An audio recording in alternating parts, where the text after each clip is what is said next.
Que ce soit pour rapporter le contenu d'une thèse ou pour raconter le dernier épisode de Game of Thrones, il faut être capable de faire un résumé.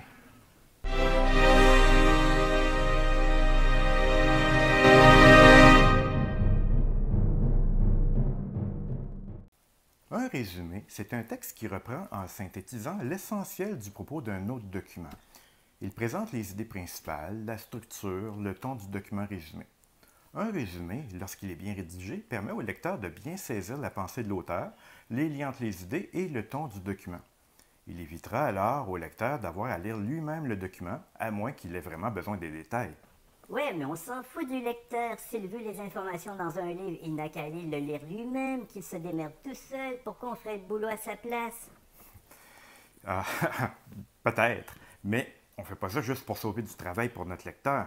Quand on rédige un travail de fond, on consulte la documentation et pour bien utiliser celle-ci, il faut être capable de faire des résumés et de savoir synthétiser la pensée des autres.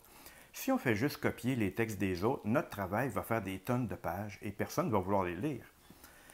Ça se peut aussi que ton prof n'ait pas envie de lire 50 pages qui ne sont pas de toi. Ah, oups. Un autre exemple, imaginez un prof qui ne maîtrise pas l'art du résumé et qui remet plein de livres aux étudiants en leur disant « Démerdez-vous ». Ben, c'est pareil pour un étudiant ou un chercheur. C'est important de bien faire son travail, d'apprendre à résumer des idées et de développer son esprit de synthèse. C'est pour ça que bien des profs donnent des résumés à faire à leurs étudiants. C'est extrêmement utile de savoir faire ça. Ouais, bon, je suis convaincu maintenant. L'art du résumé, c'est formidable, prodigieux. Commençons tout de suite. Bon, Cédric, faisant pas trop non plus. Notez en passant que dans le petit rédac, à la page 4, on nous explique le b.a.-ba de comment rédiger un résumé. Voyons voir les principales étapes. La première étape lorsqu'on fait le résumé d'un texte est évidemment de le lire, n'est-ce pas? Eh bien, la seconde étape est de le lire une deuxième fois, mais cette fois-ci en prenant des notes. En effet, la première fois qu'on lit un texte, on ne sait pas où il va nous mener. On ignore encore ce qui est important et ce qui l'est moins.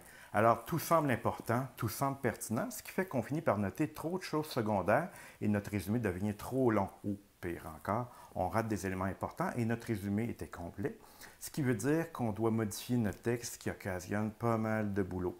Alors, en le relisant tout de suite, on gagne du temps.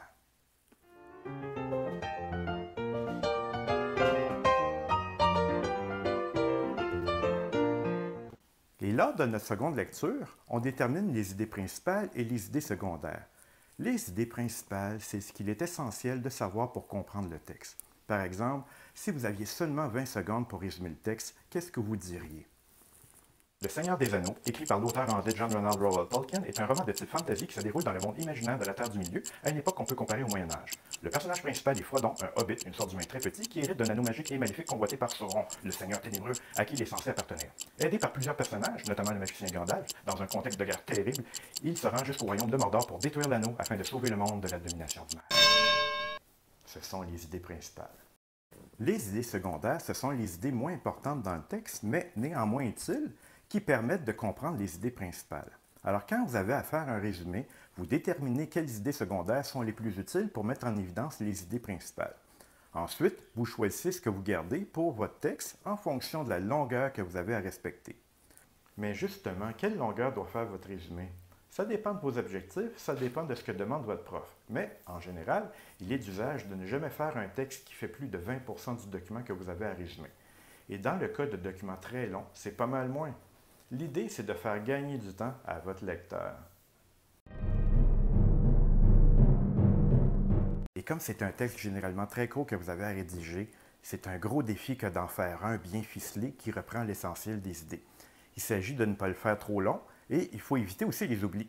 C'est pourquoi on recommande toujours de faire un plan avant la rédaction. Ouais, la vache, on a déjà un texte à résumer, c'est déjà un sacré boulot, on va pas faire un plan en plus.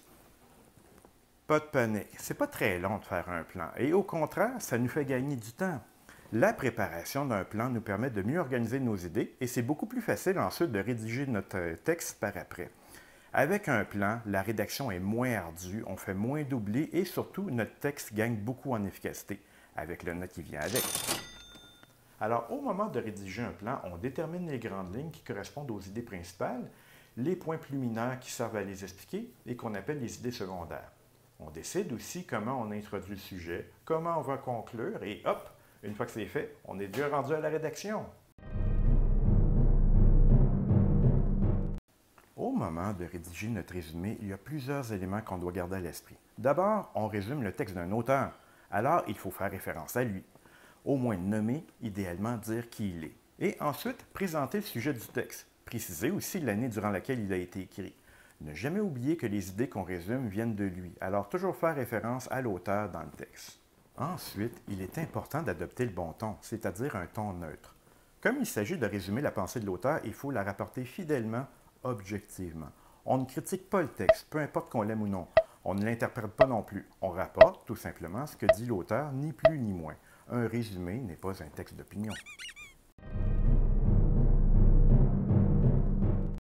Bref, l'art du résumé est essentiel pour toute personne qui fait des recherches ou qui doit communiquer des idées ou des résultats.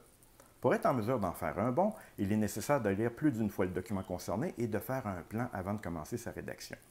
Et comme il s'agit de rapporter fidèlement les propos de l'auteur, il faut mentionner celui-ci et adopter un ton neutre, sans jugement ni critique.